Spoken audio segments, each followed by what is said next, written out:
1780년 조선의 한 선비가 새로운 세상을 만나기 위해 길을 나섰다.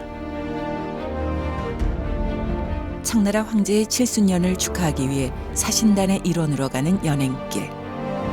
한양에서 개성, 평양을 거쳐 압록강을 건너고 황제가 있는 북경까지 갔다가 다시 열하까지.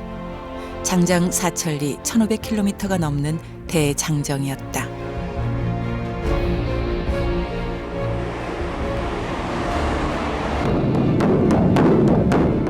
그리고 6개월여에 걸친 그 긴 여정 동안 그곳에서 마주친 이국적인 풍경과 일상을 하나하나 세세히 기록했다.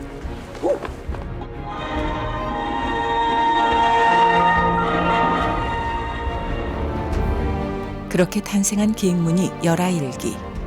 그 선비의 이름은 조선 최고의 명문장가로 손꼽히는 연암 박지원이었다. 그로부터 230여 년이 지난 지금 고전문학 평론가인 고미숙 박사가 동양화를 전공하고 있는 학생과 연암 박지원이 걸었던 사천리 그 대장정에 오른다.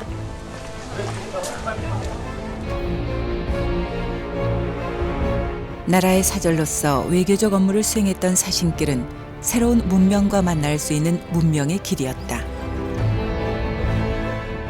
그 길 위에서 연암 박지원은 무엇을 보고 또 무엇을 느꼈을까?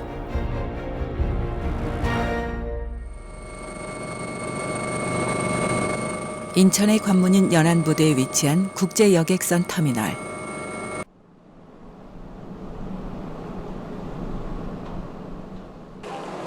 중국을 오가는 상인과 관광객들로 언제나 붐비는 곳이다. 우리는 이곳에서 중국 단동으로 가는 대형 크루즈에 올랐다.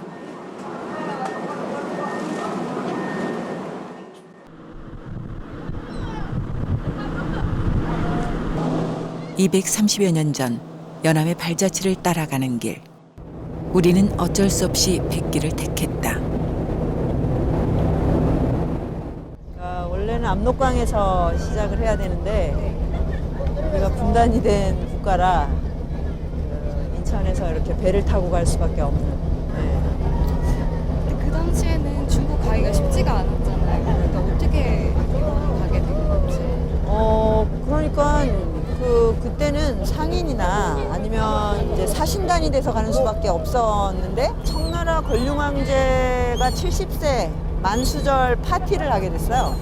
그러면 이제 전 세계에서 다 황제에게 바치는 선물을 가지고 모여서 이제 요즘으로 치면 엑스포 같은 게 열리는 거거든. 그래서 이제 조선에서도 사신단을 꾸렸는데 그 사신단의 우두머리가 연암의 삼종형이었어요. 그래서 이제 연암이 40대가 되도록 이렇게 이제 좀 프리랜서로 놀고 있으니까 내 개인 비서로 같이 가서 견문을 넓혀라. 이렇게 해서 이제 동행을 하게 된 거죠.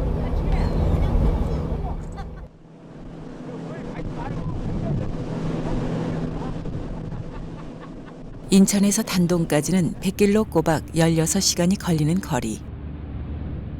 배 위에서 하루가 저물고 다음 날 아침 단동에 도착했다.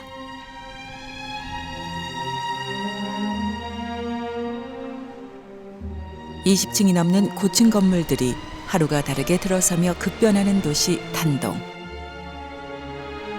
하지만 압록강을 사이에 두고 맞은편 도시엔 시간이 멈춘 듯 적막감이 감돈다.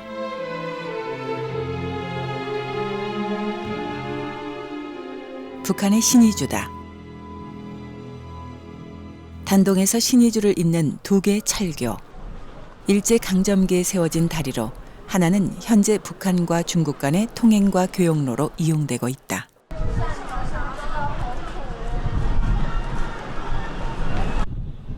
우리는 1911년에 세워졌다는 압록강 단교를 찾았다. 한국 전쟁 당시 중국은 이 다리로 북한의 군수물자를 보급했고 미군이 이를 막기 위해 폭파하면서 북한 쪽에는 교각만 남아있다. 여기까지 밖에는 갈 수가 없는 거야. 저기 가면 바로 북한인데 이 다리를 한국전쟁 때 미군이 요 반만 이렇게 폭파를 했다고 그러더라고. 우리에겐 쓰라린 전쟁의 비극이 이제 단동을 찾는 관광객들의 필수 관광 코스가 됐다. 그동안 잊고 살았던 분단의 현실이 새삼 가슴 아프게 다가서는 순간이다.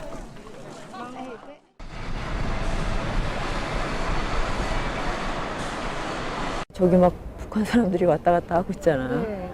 근데 이제 더 슬픈 건 이제 우리는 여길 관광이 아니면 여길 올 수가 없다는 거.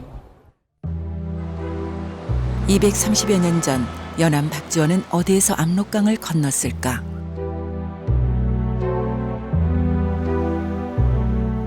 우리는 배를 타고 열하일기가 시작되는 첫 출발지를 찾아보기로 했다.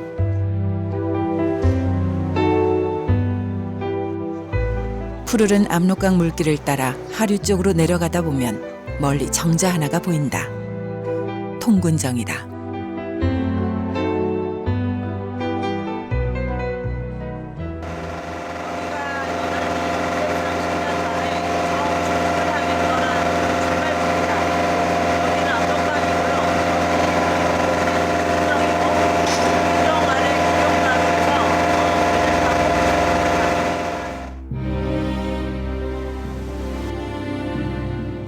장마로 두 강물이 온통 불어났다. 나흘 전부터 쾌청해졌는데도 물살은 여전히 거세다. 떠날 시간이 닥치고 보니 이제는 강을 건너지 않으려 해도 어쩔 도리가 없다. 멀리 앞길을 바라보니 찌는 듯한 무더위. 고향을 돌아보니 구름 덮인 산이 아득하다.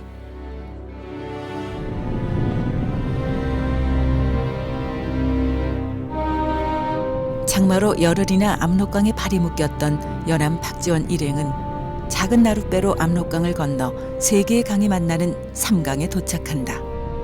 그리고 다시 애하를 건너 어렵게 중국 땅에 첫 발을 디딘다.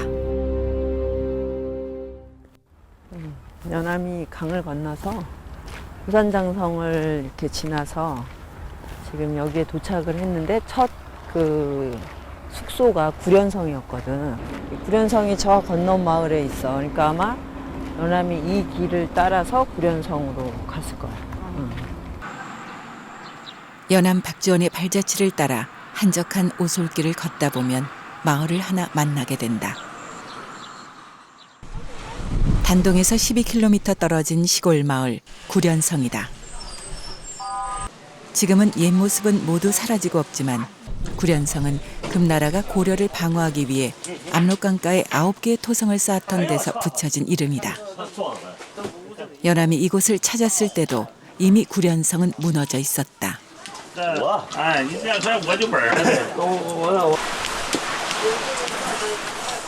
네, 여기가 구련성 마을입니다.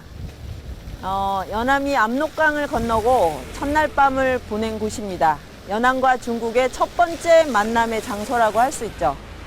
당시에는 이렇게 마을이 발달하지 않아서 이 언저리에서 연암 일행은 노숙을 해야 했습니다. 근데 전체 사신단이 250명쯤 돼서 횃불을 300개를 피워 올리고요. 그리고 막사를 30개를 설치했다고 합니다. 여행이 길이의 삶이라는 것을 아주 상징적으로 보여준 그런 첫날 밤이라고 할 수 있습니다. 당시 구련성은 사람이 살지 않던 험준한 산악지대였다. 연암을 비롯한 사신단은 이곳에서 이틀 밤이나 노숙을 해야 했다.